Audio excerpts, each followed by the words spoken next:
your forecast first. Sponsored by Matex Heating, Cooling, and Plumbing.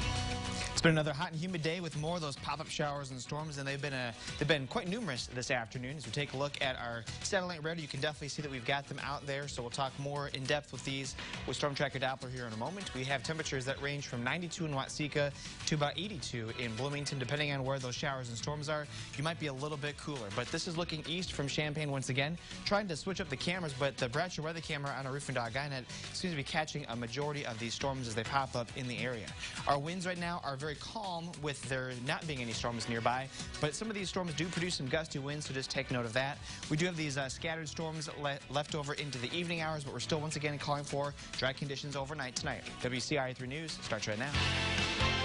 Now from WCIA3 News. Nervous about getting tested for COVID-19? Why one test could ease your fears.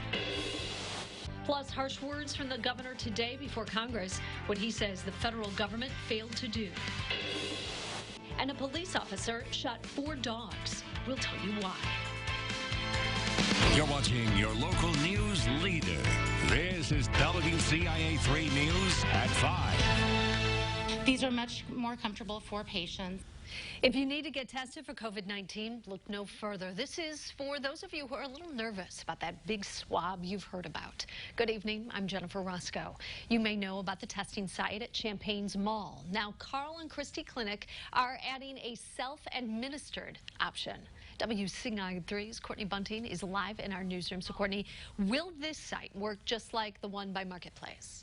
Jennifer, it will. These places have already been offering some kind of COVID test, but this one is a lot more user-friendly. Before, someone else had to administer the swab test for you. Now, if you have symptoms, you've been exposed, or you're just curious if you have it or not, you can go to the Carl location on Mattis or the Christie Clinic location at the corner of Mattis and Windsor. Carl decided to make the switch to self-administered tests because they say it's effective, but it's also requiring less personal protective equipment because it takes fewer people to do the administration process. Plus, it's a lot more comfortable. But with the nasal swab, that is a little less invasive, doesn't hurt the patient as much, and they can swab, like I said, they can swab themselves, and it does not go as high into the nasal passage. This new testing method is also a lot quicker. If you go, you'll get a nasal swab that's kind of the size of a Q-tip, and you'll put it in each nostril for 15 seconds each. Then you'll rub it around and hand it back to whoever is working the site. Now, most people can expect to get their test results back within about 2 to 3 days, but the timing is a little different for everyone. Right now, patients won't have to worry about paying for that test. Reporting live in the newsroom, Courtney Bunting, WCIA3, your local news leader. And again, Courtney, I have to ask, this is just as effective as somebody sticking the swab up there? That's what they said. It works in a different way, and for some purposes, they do have reasoning for using that old method, but they say this one is just as effective for just your everyday person going there who's curious. Okay. Courtney, thank you. The fall semester is coming quickly, and one Central Illinois school district has released plans for the fall. Urbana schools will do a combination of remote and in-person learning. To do that, they're dividing students into 2 groups, A and B. Each group will take in-person classes 2 days a week on separate days. On Wednesday, everybody will be working from home. District leaders say they did this to try to lower class sizes. They're still in the process of finalizing the plan. If you want to see more, go to our website. And turning now to the latest numbers on COVID-19 from the state, they're reporting another 980 cases today, bringing our total since the start of the pandemic to more than 149,000, with a recovery rate of 94%. There were also 36 additional deaths for a total of almost 7,100. Governor Pritzker boasted about Illinois' improving virus numbers before a congressional panel today. Our Capitol Bureau Chief Mark Maxwell's covered the state's response to COVID-19. So, Mark, the governor used the stage to repeat his criticism of the Trump administration for how it handled this crisis. Yeah, Jennifer, on this national stage, he didn't back down, he didn't shy away, and he didn't pull punches. In fact, quite the opposite. Governor Pritzker today saying tens of thousands of people are dead and President Trump is to blame. Those are the strong words, but again, repeat criticism from Governor Pritzker, who has hammered President Trump time and again for what he saw as a reluctant stance saying President Trump was too slow to dive into the fight against companies who could have been called to national arms, so to speak, to help crank out medical supplies and PPE, that personal protection equipment early on in this fight against COVID-19. Governor Pritzker using this stage to say that Illinois took the lead. Later this afternoon, he sort of showed that off a bit, going to a press conference near Chicago and showing how the state is even still expanding our mobile testing for COVID-19, even as we've already bent the curve, reduced the spread of infection, and opened up our economy to the greatest extent we've seen since mid-March. The federal government wasn't leading. We were. A global pandemic requires a national response, but that's not what happened. It's the federal government's job to make sure that a nurse being properly equipped in Peoria, Illinois, doesn't come at the cost of a doctor being ready for work in San Antonio, Texas. There was no national plan to acquire PPE or testing supplies, and as a result, people died.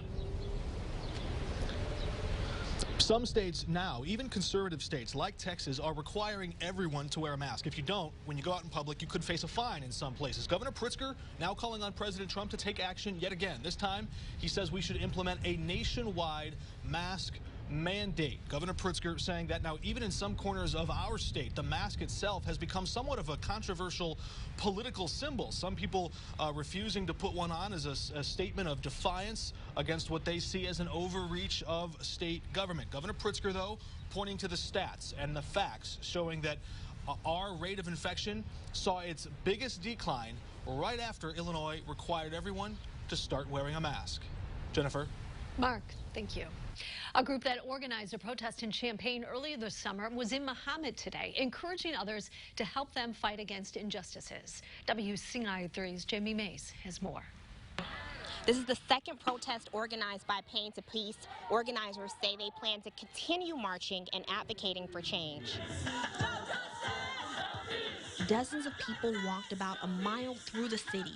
The organizers are between the ages of 14 to 20 years old. They say they saw recent racist media posts from students in the area. That's why they chose Mahomet. They also say there's racism in the town that gets ignored, and they want more action in Champaign County and across the nation. Things need to change, and there has to be someone to make that change. If people don't step up to make the change, nothing is going to change. And we don't want to live in a society where people are being murdered for the color of their skin and people are being discriminated against for the color of their skin. People who are a part of Pain to Peace say even if they see change and more equity for people of color, they plan to continue their efforts to ensure justice continues. In Mahomet, Jamie Mays, WCIA3, your local news leader. The first protest organized by Pain to Peace was in June. Hundreds of people were there. We have an update. A man was arrested in connection with a deadly shooting in Springfield. It happened near North 11th and East Converse Streets. Police say 26-year-old Martin Brown was cited for being an armed habitual offender, possession of a firearm by a felon, and possession of a stolen firearm. They say he was arrested after 29-year-old Willie Evans was shot and killed outside a home. 2 dogs are dead and an animal control officer hurt after a call for aggressive dogs this morning. It happened near the corner of Ader and Mather Drives. Rantoul police say a woman called to report 3 unleashed bulldogs after they rushed her when she tried to leave her home. When an animal control officer got there, a 4th dog showed up. A police officer tried to distract them by sounding his sirens, but it didn't work. They started biting the animal control officer. The cop shot at them 5 times, hitting all 4 dogs. 2 died at the scene. The other 2 were taken to the vet. The animal control officer was taken to the hospital. Police are investigating. All right, are you ready for this heat to be done? How one business is prepping for a winter wonderland in our town, Rantoul. Maybe they'll cool you off. Plus, cancer patients on Medicaid were forced to pay out of pocket for some treatments. Why that's changing.